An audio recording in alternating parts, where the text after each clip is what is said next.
Prezados amigos e amigas, uma boa tarde para todos nós. Que Jesus nos abençoe, envolva a todos nós na sua paz, a fim de que tenhamos todos uma tarde muito especial nesse clima de festa, em comemoração aí aos 62 anos da casa. Para nós é uma imensa alegria podermos estar aqui participando desse ágape pela primeira vez em São Pedro, para fins de uma palestra, né? Até comentava com a Vera no início do ano, eu e a Flávia, vez por outra, a gente sai para passear aqui na região e aproveitamos para conhecer e passear aqui, apreciando as belezas da Serra de São Pedro, mas naquela feita ficamos só no turismo mesmo. Hoje nós viemos, então, pela primeira vez, para cumprirmos também esse compromisso e atendermos a esse convite que nos foi feito e que acolhemos com tanto carinho por essa oportunidade. Agradecendo desde já também pelo carinho com que nos envolveram, esperando retribuir isso na forma de reflexões que nos sejam úteis. E pensando então no tema que nós abordaríamos nessa tarde, a gente logo refletiu sobre a possibilidade de falarmos sobre a figura que dá nome à própria cidade, né? São Pedro.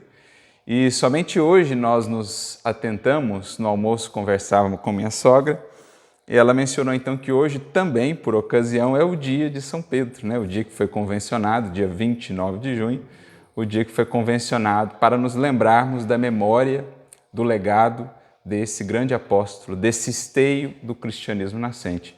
Então ficamos até impressionados com o propício, acabou se mostrando esse tema, a oportunidade de no dia de São Pedro, em São Pedro, falarmos sobre Pedro, o grande apóstolo da causa nascente do Evangelho de Jesus.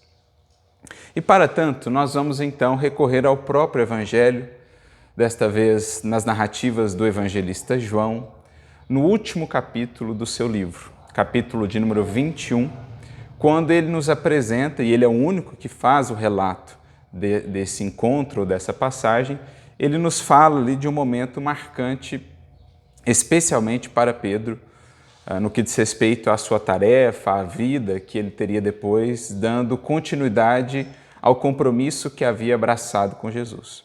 Compromisso esse, diante do qual oscilou, como nós sabemos, nos momentos ali das negações, mas que uma vez refeito, se propunha agora a consolidar dali por diante.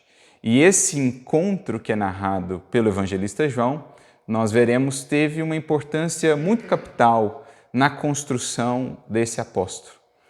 No estabelecimento daquele que viria a ser, e não por acaso tinha esse nome, que lhe foi até delegado por Jesus, aquele que viria a ser a pedra fundamental, uma pedra de sustentação, por isso o nome Pedro, do cristianismo nascente. Lembrando que o seu nome originalmente era somente Simão, né? Em hebraico, Shimon.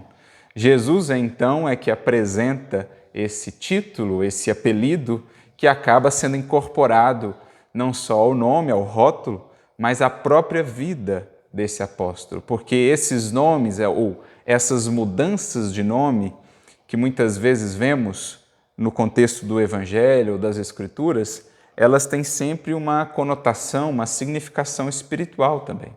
Jesus se refere a João e a Tiago como sendo os filhos do trovão, Saulo altera o seu nome depois para Paulo.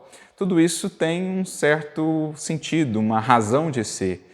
E não foi diferente. Jesus, ao defini-lo como sendo Pedro, que vem de Petros, né, pedra, no grego, tinha também em vista algo do que seria a função, a tarefa desse coração na comunidade dos primeiros seguidores.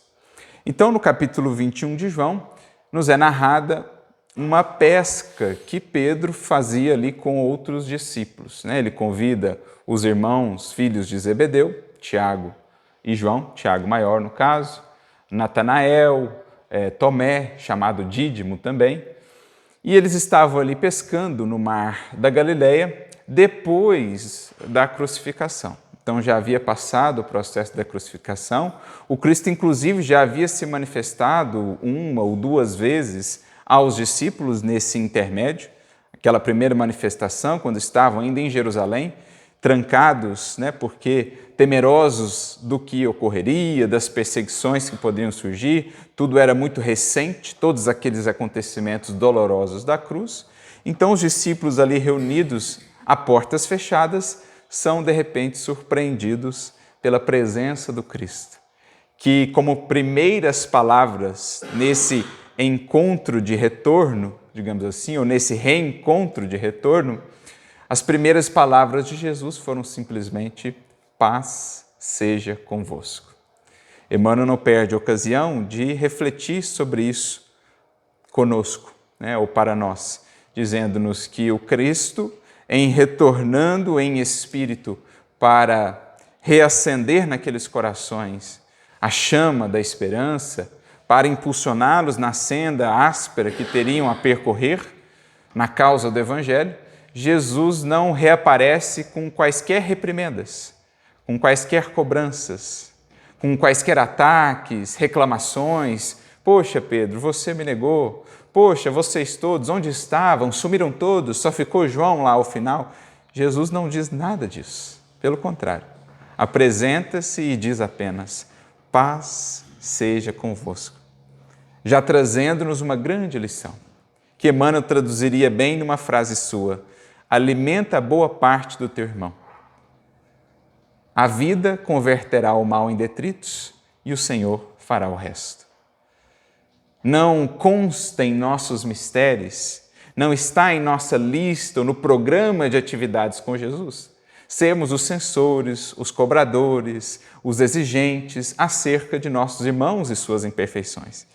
Alimentemos a boa parte, deixemos à vida e ao tempo as partes menos dignas ou menos felizes de nossos irmãos e confiemos que o Senhor fará o resto. Assim procedeu Jesus. Volta apresentando já o convite para que restabelecessem a paz no íntimo, no seu coração, para que reestruturassem a confiança em Deus e nele próprio Mestre, que havia prometido na última ceia: eis que estarei convosco até a consumação dos séculos. E aqui estou para dar cumprimento à minha promessa. Confio em vocês da mesma maneira que confiava antes da cruz. E seguiremos juntos, unidos, na grande causa que há de demandar de nossa parte séculos de trabalho pela humanidade terrestre. Assim Jesus volta e reaparece aos discípulos, já nos legando uma grandiosa lição. Então, eles já tinham tido esse encontro, talvez mais um encontro, pelo que a gente depreende do Evangelho, mas esse será um encontro bem singular, como nós mencionávamos, especialmente para Simão Pedro. Estavam eles lá pescando, pescaram durante a noite e nada haviam pescado de fato. Quando, pela manhã, ao amanhecer, identificam um homem caminhando pela praia. Esse homem, então, pergunta como havia sido a pesca e lhes traz uma indicação, similar a outro momento, quando Jesus ainda estava encarnado. Aquela passagem que ficou conhecida no Evangelho como a pesca milagrosa, quando os discípulos, não tendo apanhado nada, ouvem a orientação de Jesus: lancem a rede para a banda direita do barco. Ou seja, mandem a rede, enviem a rede para um outro lado, ajustem a direção da vida, da busca. Naturalmente que Jesus não fala ali somente de redes ou de peixes. As redes e os peixes ali se expandem para reflexões muito mais amplas. A rede serão as nossas teias, serão os nossos laços, serão os vínculos que criamos com aquilo que buscamos, com as pessoas com as quais convivemos, nossos propósitos, nossas metas, os sentidos de que nos servimos dia a dia para interagir com a vida ao nosso redor. Tudo isso são as nossas redes de pesca. E viemos à matéria pescar o quê? Servindo-nos do barco, que é o corpo, que nos permite singrar os mares da existência terrestre, viemos à terra pescar os valores do espírito, que seriam aí propriamente os peixes. E quantas vezes não estamos lançando as nossas redes de interesses nas posições, nos objetivos equivocados. Estamos tentando pescar distanciados do propósito da lei divina. Estamos ainda voltados única e exclusivamente para interesses de natureza material. E o que vamos colhendo, senão decepções, desilusões, intranquilidade, falta de paz de espírito. E então chega o Cristo, por meio do Evangelho em nossas vidas, e nos diz: lança a rede para outros rumos, ajusta o rumo da sua existência, reflete melhor no que tens buscado, para onde tens lançado a rede dos teus interesses. E eis que então a natureza da pesca se modifica, e onde antes nada encontrávamos, de repente passamos a encontrar novos valores, peixes em abundância, a representarem a alegria que vamos descobrindo em servir com Jesus, os novos conhecimentos que vamos descortinando à medida que nos propomos a estudar com Jesus, com a doutrina espírita. Eis que então a rede que estava vazia, de repente vai se preenchendo. Vamos encontrando novas alegrias, novos motivos, novos interesses, novos propósitos. A vida vai se preenchendo. Essa é a simbologia da conhecida passagem da pesca milagrosa, que praticamente se repete nesse registro do Evangelho de João, no último capítulo do seu livro.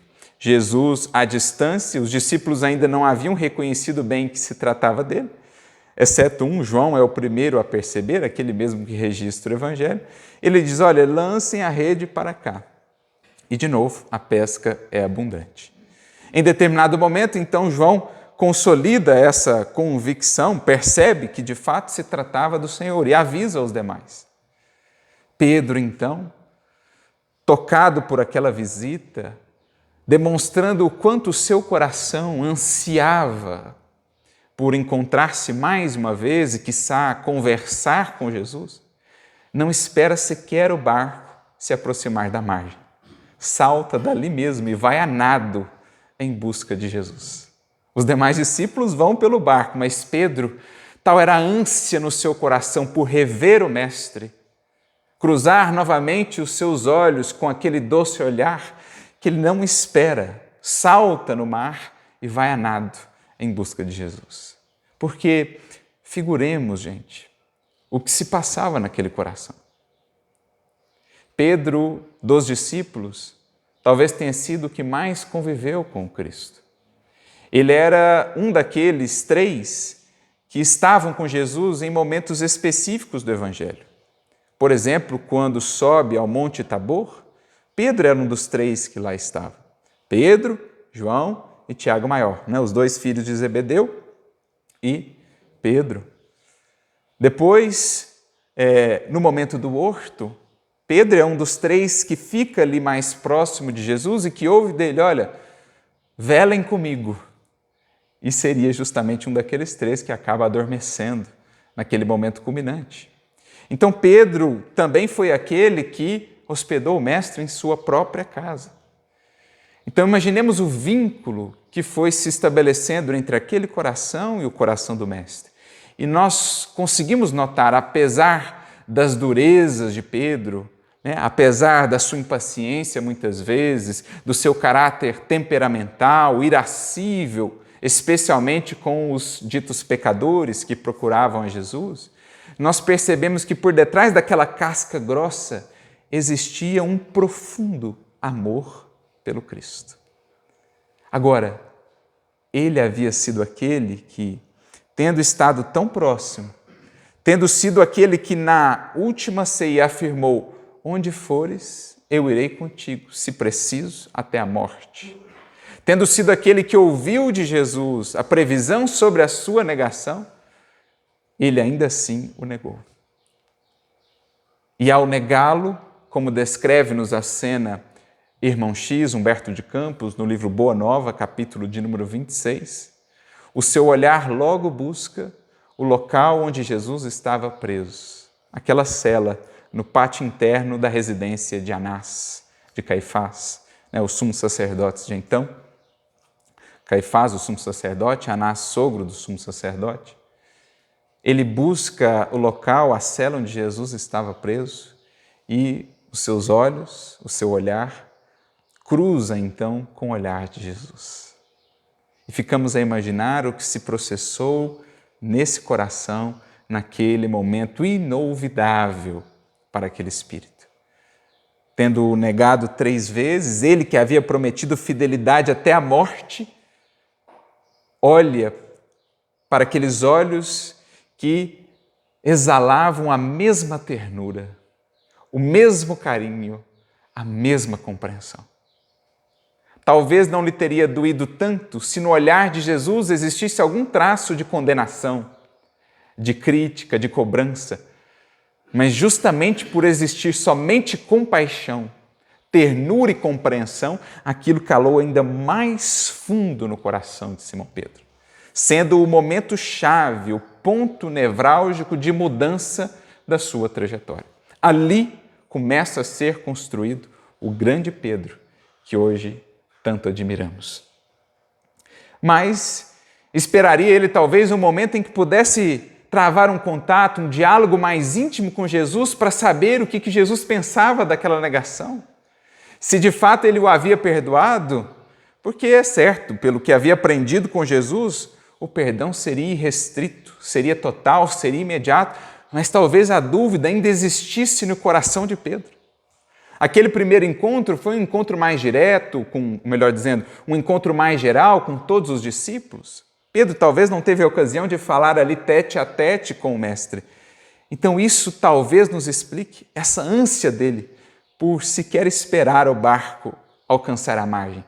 Pula logo no mar de Tiberíades, no lago de Genezaré, e parte em direção a Jesus.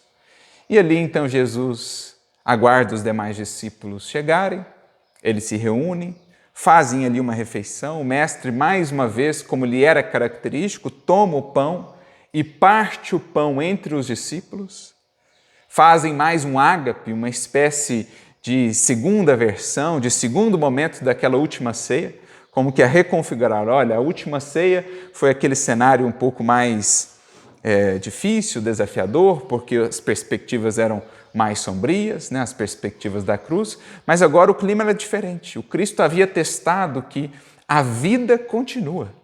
A esperança havia ressurgido nos corações.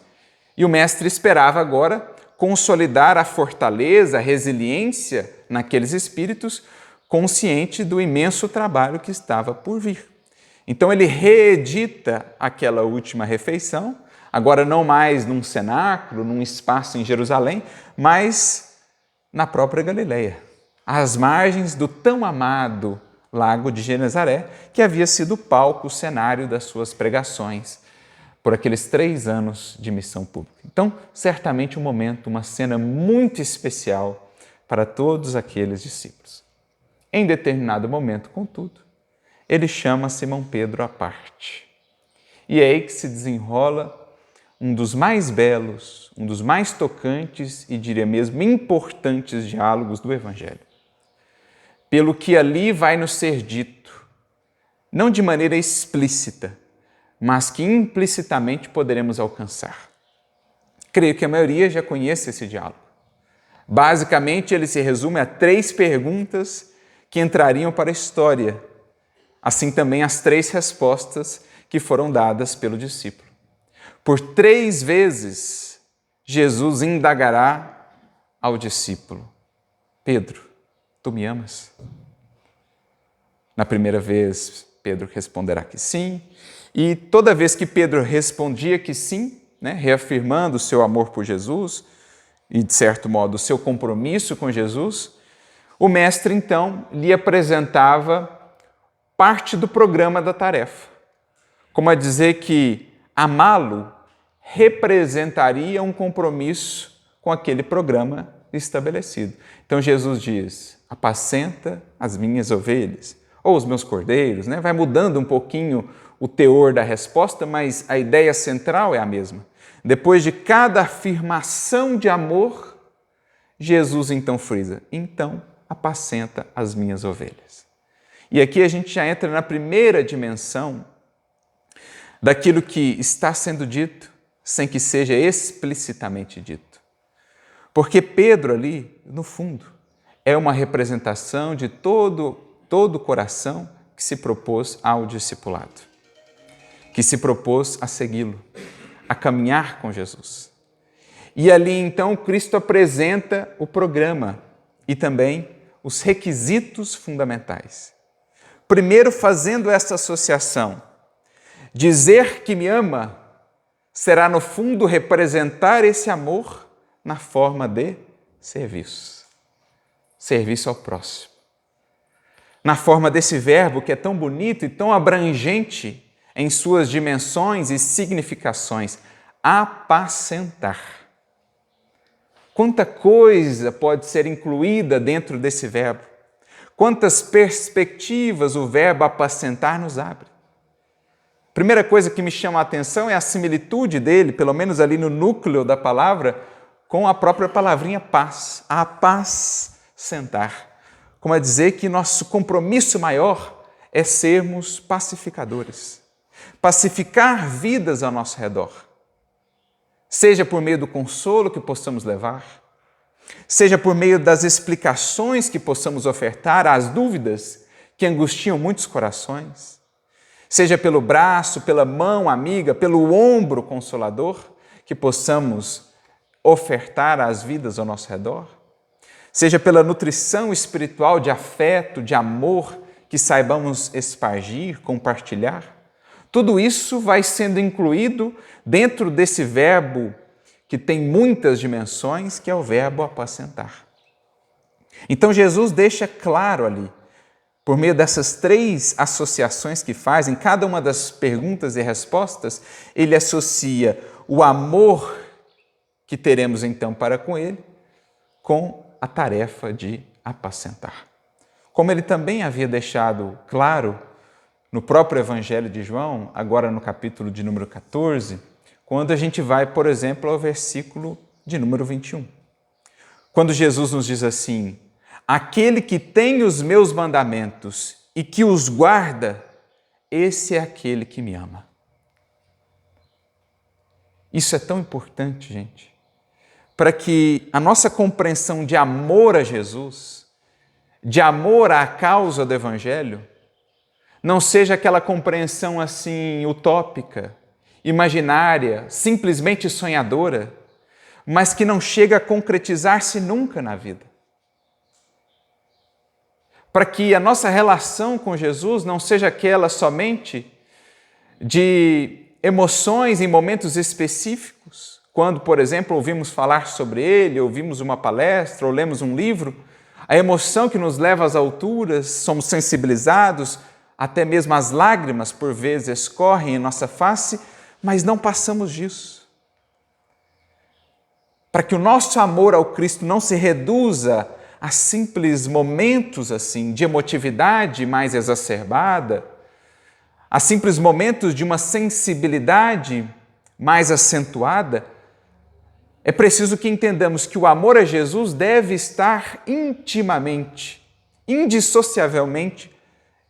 indissociadamente atrelado ao serviço. Amor efetivo ao Cristo é só aquele que se traduz em mãos na obra, em acolhimento, em compreensão, em disponibilidade de servir, de compreender, de amar apesar de, como ele nos ensinou. Então, aquele que tem os meus mandamentos e que os guarda, então não só ter no sentido de já ter acessado isso, mas também o compromisso de os guardar em nosso coração, de os guardar em nossa vida.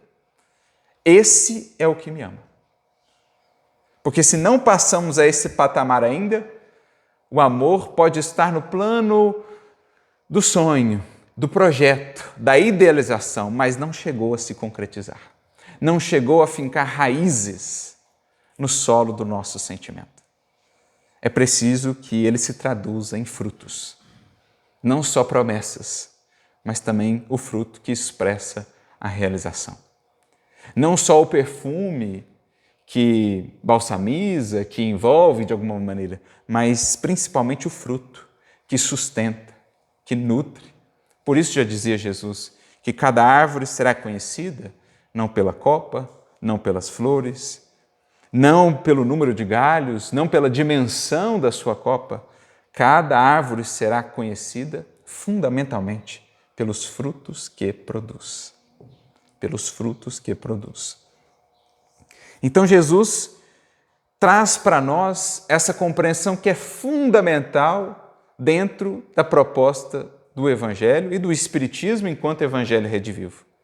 Amar ao Cristo é traduzir isso num compromisso diário, num compromisso inadiável de apacentar, de onde estarmos, sermos aqueles que levamos o alimento às outras ovelhas do Senhor, levamos a paz, apresentamos caminhos, contribuímos para a proteção, para a segurança. Essa era a tarefa do pastor e era o que Pedro recebia ali de Jesus. A tarefa do pastor. Ele, juntamente com Paulo, talvez os dois principais pastores, condutores da comunidade cristã nascente. Mas não é só isso o que está sendo afirmado nesse diálogo entre Jesus e Pedro. E quem vai nos ajudar a ir mais fundo é o próprio benfeitor Emmanuel. Uma mensagem muito interessante que ele tem no livro Caminho, Verdade e Vida, capítulo de número 97, cujo título é Amas o Bastante? O título em si já é muito elucidativo, quase que autoexplicativo. E Jesus, ou melhor, Emmanuel vai comentar o versículo que está lá no capítulo 21 de João, quando da terceira pergunta de Jesus a Simão Pedro, se ele o amava. E como nós vemos lá pelo relato de João, Simão fica até triste, porque ele pensa, será que o Senhor não acredita no meu amor? Será que, de alguma maneira, ele ficou magoado com as minhas negações, com a minha defecção? Então Simão fica meio entristecido, mas ainda assim reafirma pela terceira vez o seu amor por Jesus. Sim, Senhor, sabe todas as coisas. Sabes que te amo mais do que tudo. E ao comentar então esse versículo, Emmanuel diz, muitos na história do cristianismo encontraram dificuldades para entender essa postura de Jesus em perguntar por 3 vezes basicamente a mesma coisa. Mas um exame mais acurado nos ajudaria a compreender a finalidade dessa abordagem do Cristo. O que ele quer enfatizar com isso? Diz Emmanuel nessa mensagem, ali o Senhor estava transferindo a Simão Pedro a incumbência que lhe caberia de contribuir na condução dos tutelados do Cristo no mundo. Ele recebia ali o seu ministério de cooperador nos serviços redentores do Evangelho, ia apostolizar, alcançando novos valores para a vida eterna.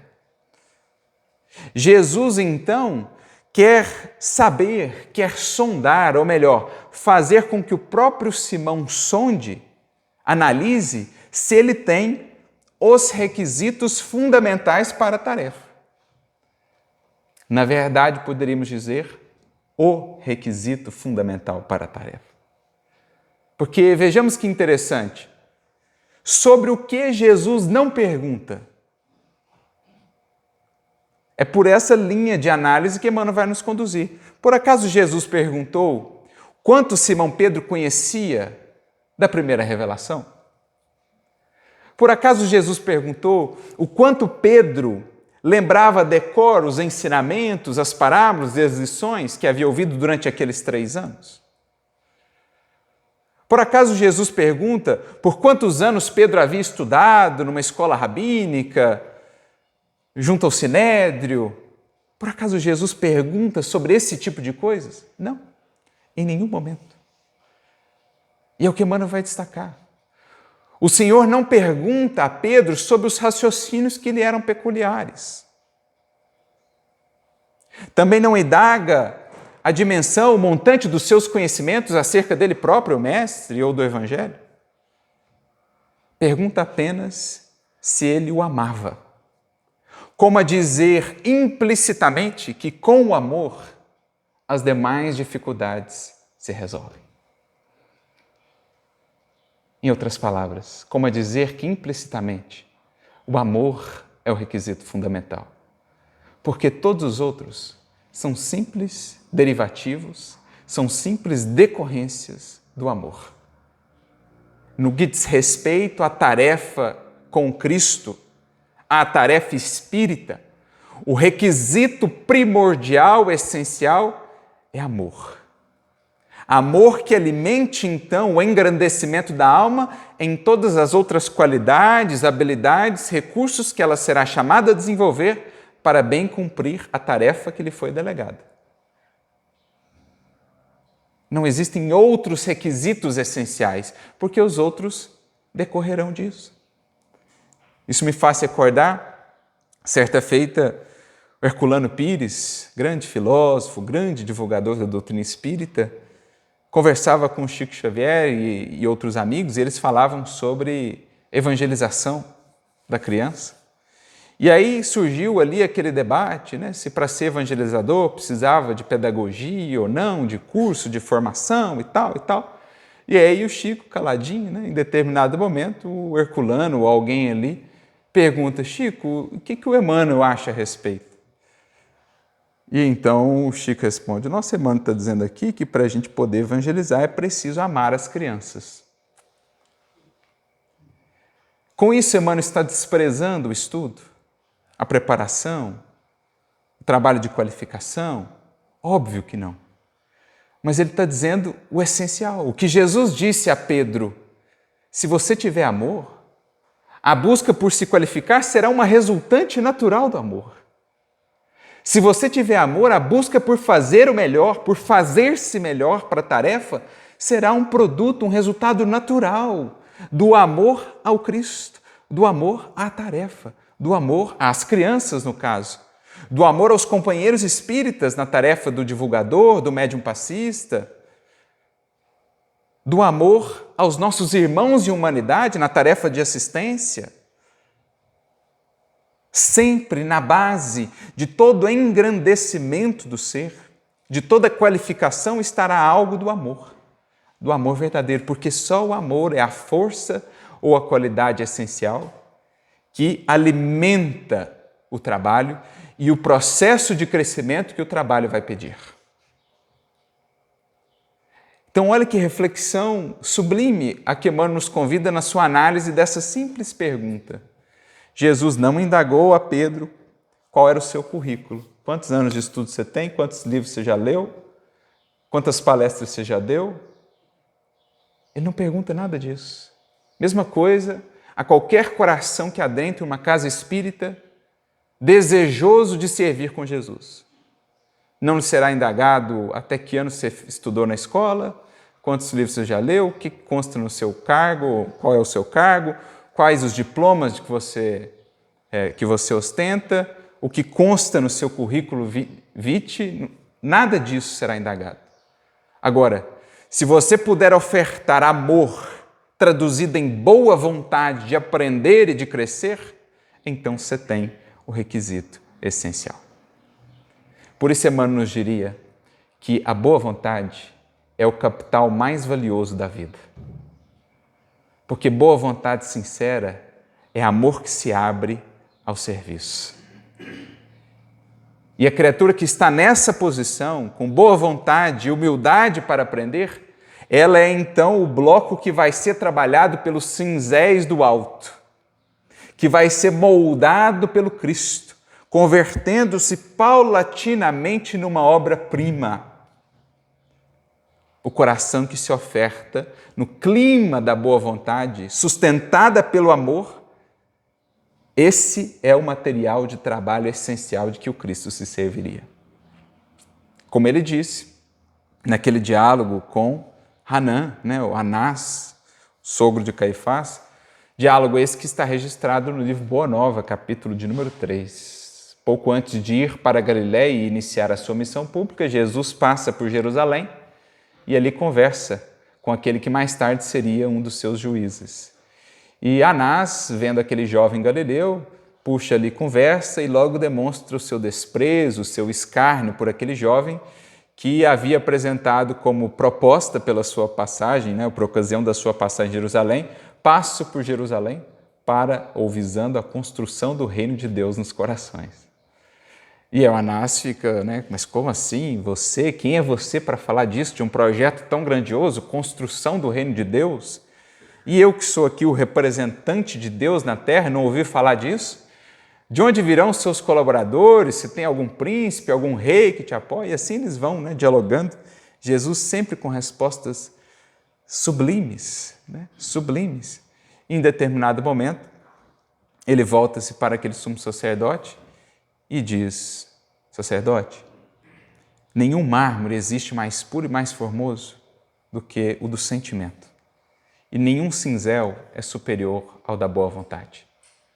Esse é o material de que me servirei na causa do Evangelho. Se o coração me ofertar o mármore do sentimento, se a criatura me ofertar o mármore do seu sentimento, junto ao cinzel da boa vontade, então eu já tenho o que preciso para construir o trabalhador do Evangelho. E esse foi o caso de Simão Pedro.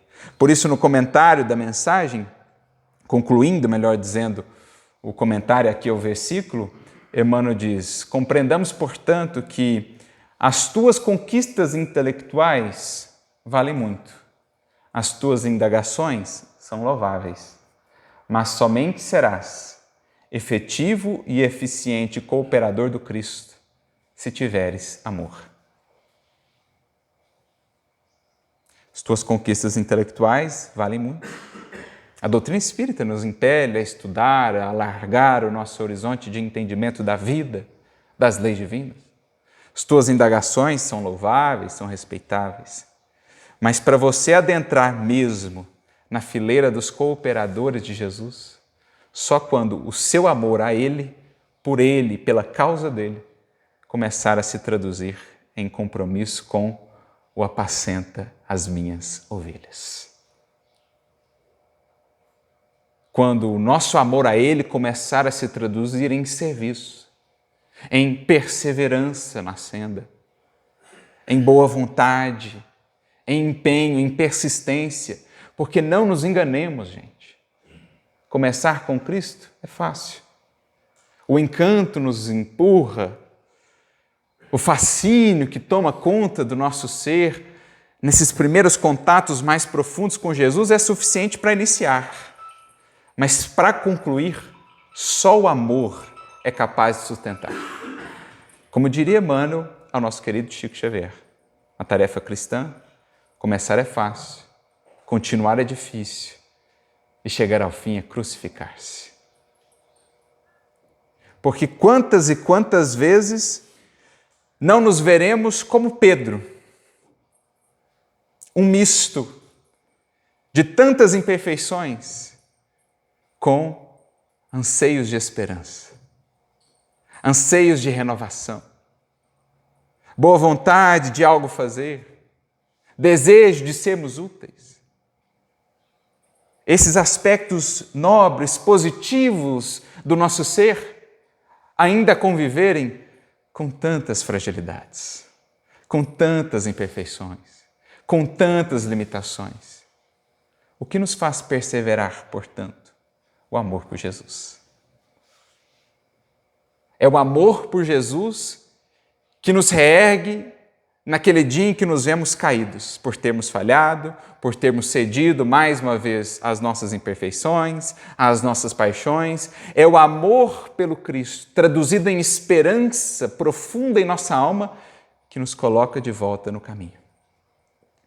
Nos dias em que a senda se faz áspera, o horizonte sombrio, o que nos faz caminhar por essa noite escura da alma, por essas sendas dolorosas, é uma coisa somente: o amor pelo Cristo, ou o amor que Ele nos ofertou e que se expressa em nossa alma na forma de um convite, de um chamado, de uma promessa, de uma esperança, dos quais nós não conseguimos mais abrir mão. Porque é bonito notarmos que as 3 perguntas de Jesus atendiam também a uma outra finalidade: fazer um paralelo, uma contraposição às 3 negações de Simão Pedro.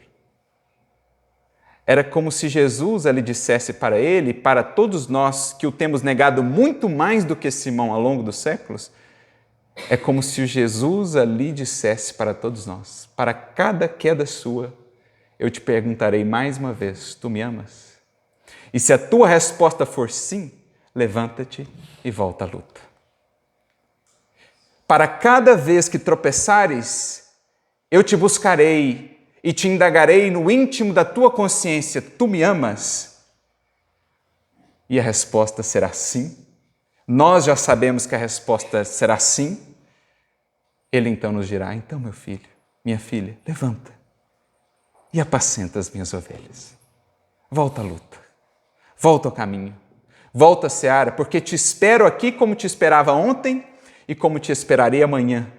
Seja qual for a queda, seja qual for o abismo pelo qual caminhes, eu lá estarei, te convidando de volta ao caminho, te convidando de volta às minhas mãos, te convidando de volta ao meu abraço e ao meu serviço. Por isso, 3 perguntas. Essas 3 negações, Pedro, ainda doem no seu coração? Ao lembrar-se delas, você ainda se comove, você lamenta?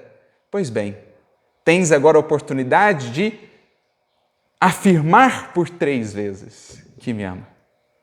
Reafirmar por 3 vezes o seu compromisso. E essas afirmações serão as que diluirão na sua memória e no seu coração as 3 negações. Então, meus amigos, para cada negação, reafirme o teu amor com o Cristo, pelo Cristo, para com Cristo. Reerga-te e volta à luta, como Pedro fez.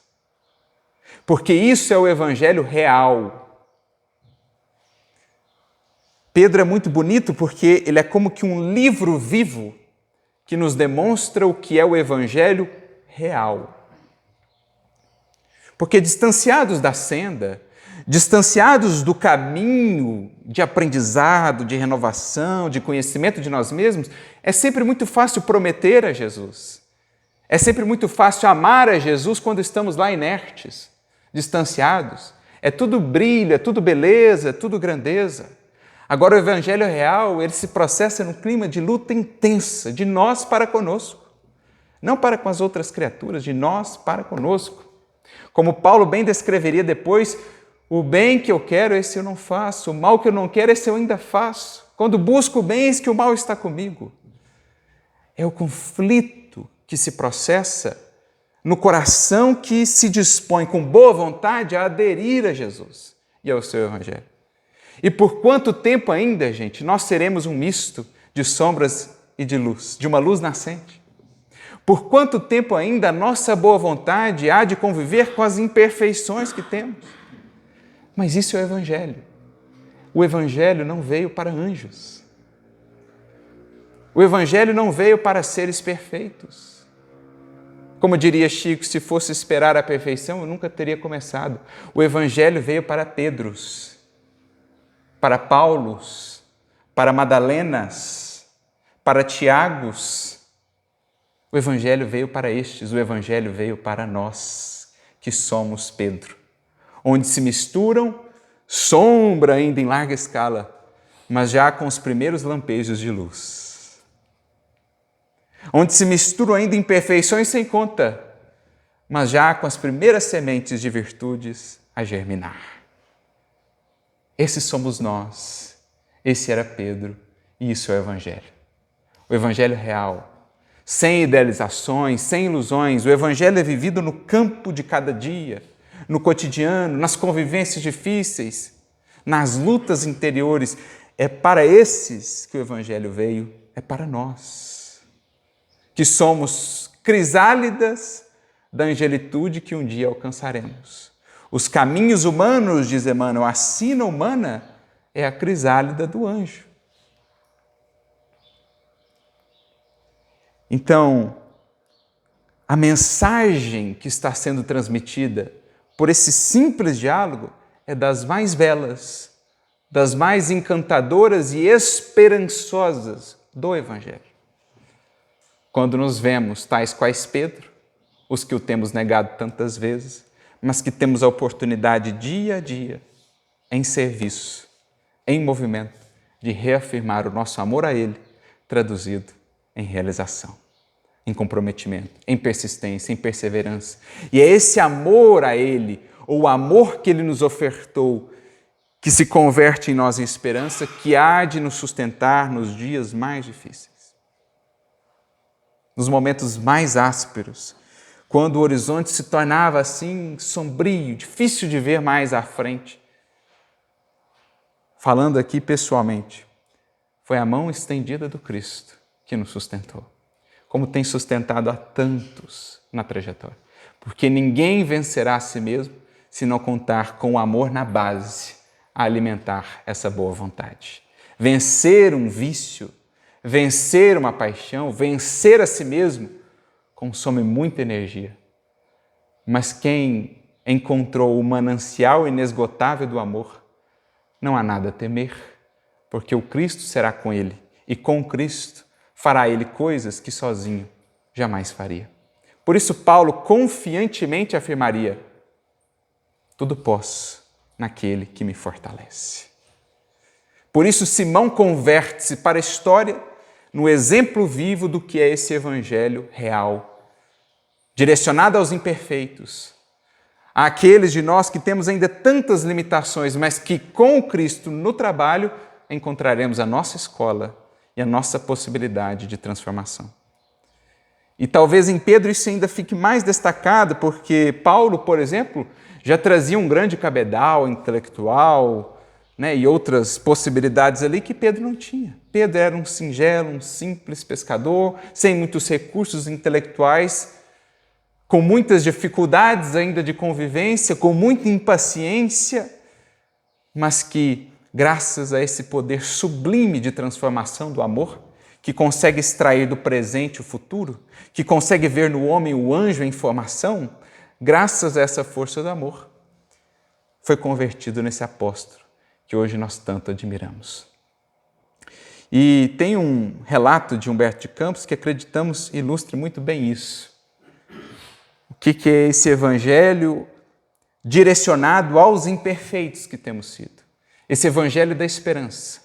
Esse convite a todos nós, aos que, embora imperfeitos, demonstrem boa vontade e estejam dispostos a trabalhar.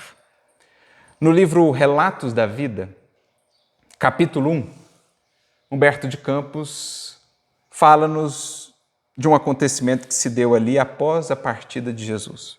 Conta ele que, algum tempo após o retorno de Jesus ao mundo espiritual, Simão Pedro havia se convertido em Jerusalém no esteio firme da causa evangélica. Todos os dias a faina difícil, ou seja, todos os dias a luta árdua lá na casa do caminho.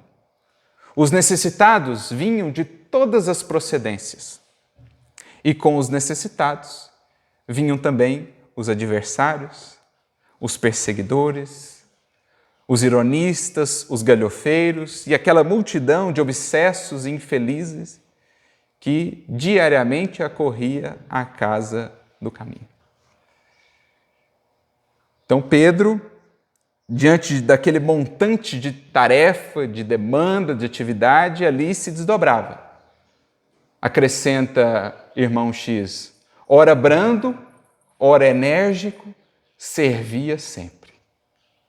Ora brando, ora enérgico, servia sempre. Mas a feição humana do amigo de Jesus era examinada sem qualquer compaixão pelos críticos intransigentes. Seria Pedro fraco ou forte? Vaidoso ou humilde? Compreensivo ou intolerante? E assim circulavam, num disse que disse, ou disse que me disse, os mais diferentes boatos, as mais diversas apreciações acerca daquele amigo de Jesus. Servidor, devotado de todos aqueles que o procuravam.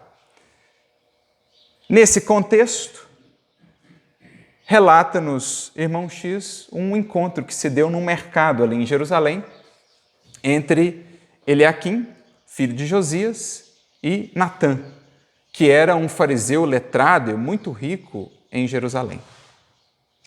Esse fariseu se aproxima de Eliaquim e lhe indaga: soube que você então agora é um dos clientes dos seguidores do Nazareno? Em outras palavras, soube que você está frequentando lá, está convivendo com aquela gente agora? E o Eliaquim então lhe responde: sim, depois de adquirir uma enfermidade e perder praticamente todos os meus bens para parentes ambiciosos e ingratos, recorri a Simão e ele me ofereceu acolhimento. Natã então pergunta: Simão Pedro? Sim, ele mesmo. E você se sente tranquilo quanto a isso? Por que não? Com ele tem agora um novo lar.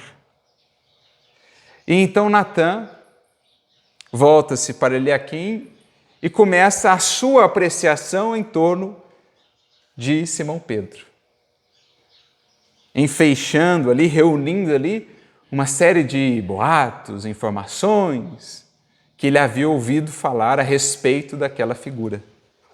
Então ele começa dizendo: eu não entendo como muitos de nosso povo se deixam envolver, embalar aí pelas ilusões ou pelas falcatruas desse pescador que quer apresentar-se como santo.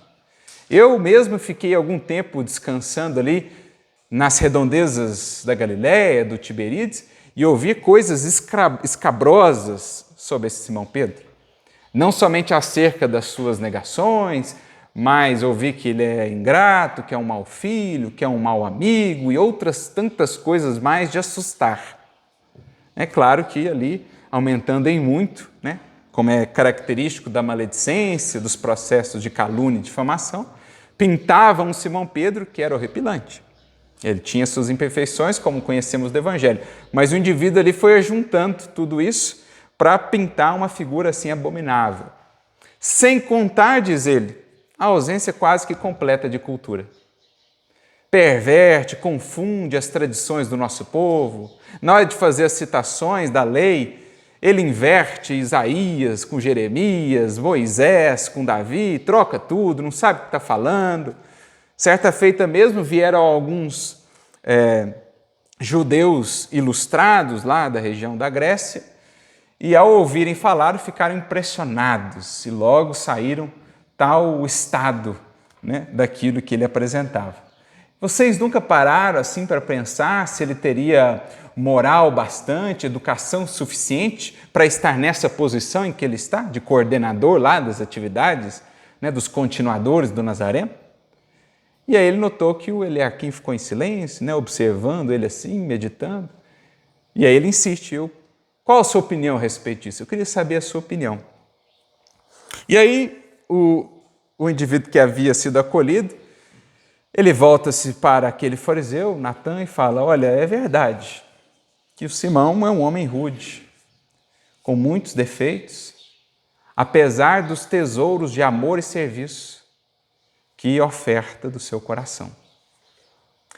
Mas e você, Natã, que tem aí milhares de livros, que foi educado aos pés dos sábios de Jerusalém e de Alexandria, que conhece Roma e Atenas, quase que palmo a palmo, que tem muitas fazendas e terras, casas e rebanhos, e que poderia ser virtuoso porque não conta quase com nenhuma necessidade material que nós ainda temos?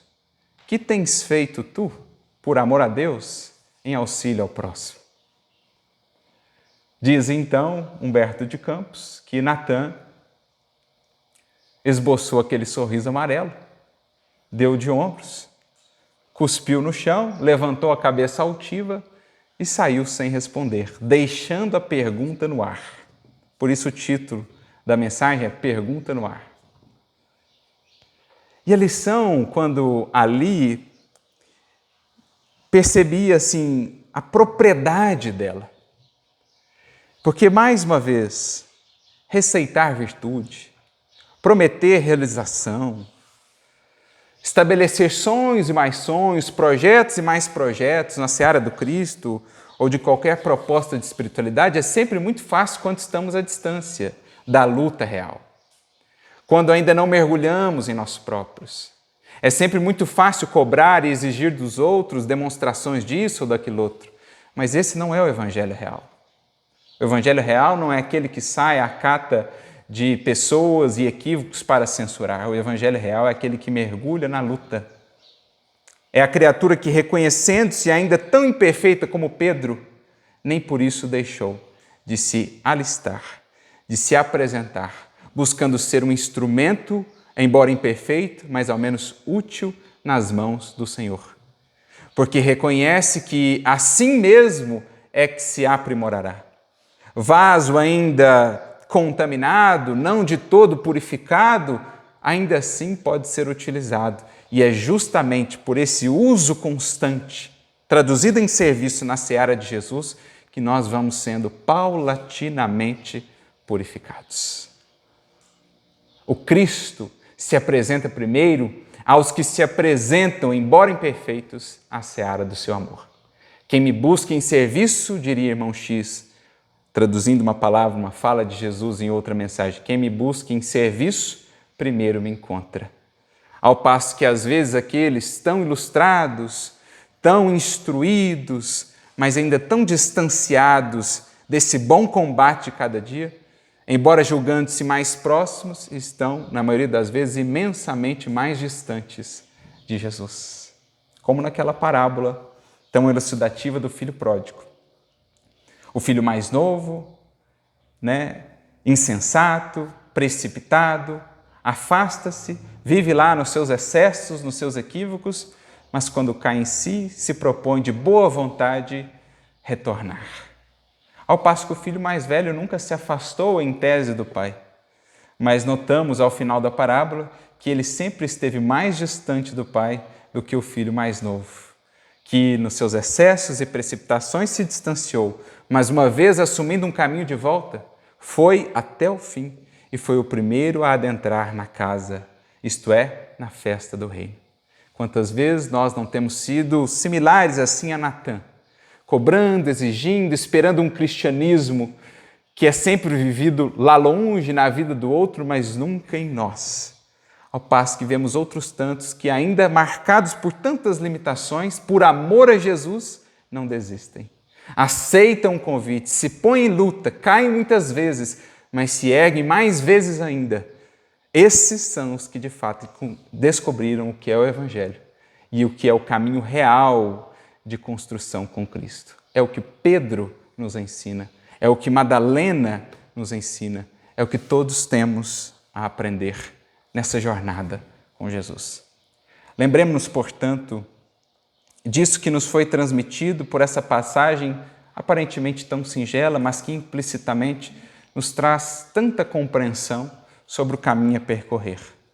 Para cada negação, reafirma o teu compromisso com Jesus. Para cada queda, toma no amor do Cristo a força para se reerguer e siga adiante. Pedros que temos sido, com tantas limitações ainda, mas siga adiante, trazendo para essa mistura cada vez mais algo do Cristo, para que em determinado momento, em algum dia, bendito dia este, o que há de bom em nós possa, enfim, superar o que ainda há de imperfeição, o que ainda há de limitação. Não há outro caminho. Eis o caminho. Coloquemos-nos em serviço, porque está aí a nossa grande escola de regeneração com Jesus, capaz de converter um Pedro duro, impaciente e irascível no Pedro que se tornou de fato a rocha sólida, pedra firme e segura sobre a qual o cristianismo pôde assentar as suas bases. Um exemplo vivo do que é o amor pelo Cristo a vencer todo percalço, toda limitação, toda imperfeição, para se converter, enfim, num tabernáculo vivo do Cristo no mundo, espargindo a sua mensagem e a sua presença junto a cada coração. Que o exemplo de Pedro nos possa a todos inspirar e que Jesus venha encontrar cada vez mais em nosso coração, embora ainda as tantas imperfeições, o capital, o valor sublime da boa vontade. Tendo o nosso coração e o cinzel da boa vontade, Ele saberá fazer o resto juntamente com a força do tempo. A todos, muita luz e muita paz. Jesus nos abençoe sempre.